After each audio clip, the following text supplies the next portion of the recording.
வணக்கம். இது பரதி ஊடகத்தின் காலை நேர செய்திகள். தெஹல்பத்திர பத்தே மற்றும் பிற பாதாள உலக நபர்களுடன் தொடர்பு இருந்தால் நாமல் ராஜபக்ஷவின் மனசாட்சி அதை நன்கு அறிந்திருக்கும் என இலங்கை பொது பாதுகாப்பு மற்றும் நாடாளுமன்ற விவகார அமைச்சர் ஆனந்த் விஜயபால தெரிவித்துள்ளார். எதிர்காலத்தில் அந்த பாதாள உலக நபர்களுடன் சேர அரசாங்கம் தங்களை அனுமதிக்கலாம் என்று நாமல் ராஜபக்ஷவின் கூற்று தொடர்பான கேள்வியின் போது அவர் இந்த பதிலை அளித்திருக்கின்றார். இலங்கை காவல்துறை சாதாரண வதந்திகளின் அடிப்படையில் செயற்படாது எனவும் பொது பாதுகாப்பு அமைச்சர் ஆனந்த் விஜயபால குறிப்பிட்டிருக்கின்றார். விசாரணைகள் மூலம் தகவல் வெளிப்படும் முன் அவர் இத்தகைய அறிக்கையை வெளியிடுவதுதான் தற்சமயம் கேள்விக்குறியாக இருப்பதாகவும் அவர் குறிப்பிட்டிருப்பதாக அந்த தகவல்கள் வெளியிடப்பட்டிருக்கின்றது. இந்நிலையில் ஊழல்வாதிகளையும் பாதாள குழுக்களையும் கைது செய்யும் போது நாங்கள் ஒன்றும் கலங்கமடையவில்லை, சட்டத்தின் முன் அனைவரும் சமன் என்ற கோட்பாடு அமைச்சரவை அமைச்சர்களுக்கு மாத்திரம் விதி விலக்காக்கப்பட்டுள்ளது என ஸ்ரீலங்கா பொதுஜன பெரமுனவின் தேசிய அமைப்பாளரும் நாடாளுமன்ற உறுப்பினருமான நாமல் ராஜபக்ஷ தெரிவித்துள்ளார்.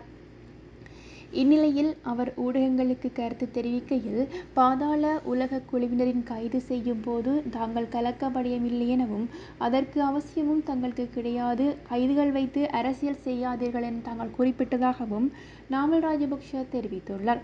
தேசிய பாதுகாப்பை உறுதிப்படுத்தியுள்ளதாக அரசாங்கம் குறிப்பிடுகிறது. ஆனால் நாளுக்கு நாள் துப்பாக்கிச்சூட்டு சம்பவங்களும் அதனுடன் மரணங்களும் அதிகரித்து கொண்டே செல்கின்றன எனவும் சட்டத்தின் முன் அனைவரும் சமன் என்ற அரசாங்கம் குறிப்பிடுகின்றது. ஆனால் இந்த பொது கோட்பாடு அமைச்சரவை உறுப்பினர்களுக்கு மாத்திரம் விதி விலக்காக்கப்பட்டுள்ளதாகவும் இந்த அரசாங்கத்தின் அமைச்சர்கள், பிரதி அமைச்சர்கள் மற்றும் உயர் பதவிகளில் உள்ளவர்களுக்கு எதிராக ஊழல் மோசடி குற்றச்சாட்டுகள் காணப்படுவதாகவும் நாமல் ராஜபக்ஷ தெரிவித்துள்ளார்.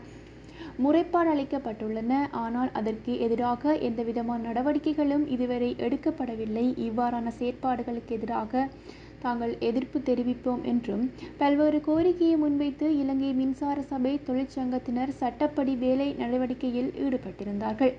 நாட்டின் மின் கட்டமைப்பு பாதிக்கப்படுவதற்கு மக்கள் விடுதலை முன்னணிதான் பொறுப்பு கூற வேண்டும் என முன்னாள் ஜனாதிபதி மஹிந்த ராஜபக்ஷ நுரைச்சோலை அனல் மின் நிலையம் ஸ்தாபித்த போது மக்கள் விடுதலை முன்னணியினர் தான் அதற்கு எதிர்ப்பு தெரிவித்தார்கள்.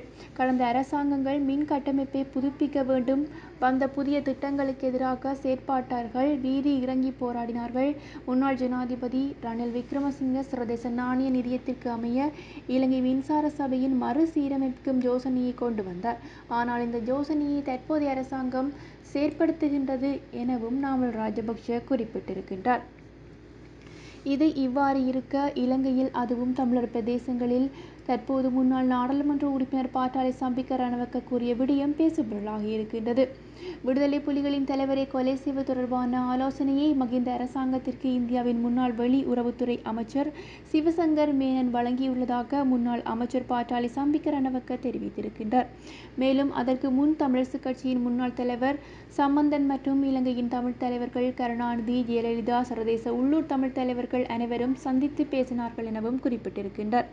தற்போது சம்பந்தன் இதில் தொடர்புபட்டாரா இல்லையா என்ற கேள்வி எழுந்ததில் இருந்து இதில் சம்பந்தப்பட்ட அனைவரும் உயிர் இழந்த நிலையில் சிவசங்கர் மேனன் மட்டுமே உயிருடன் இருப்பதாகவும் தற்சமயம் ஒரு தகவல் வெளியிடப்பட்டுள்ளது. நன்றி.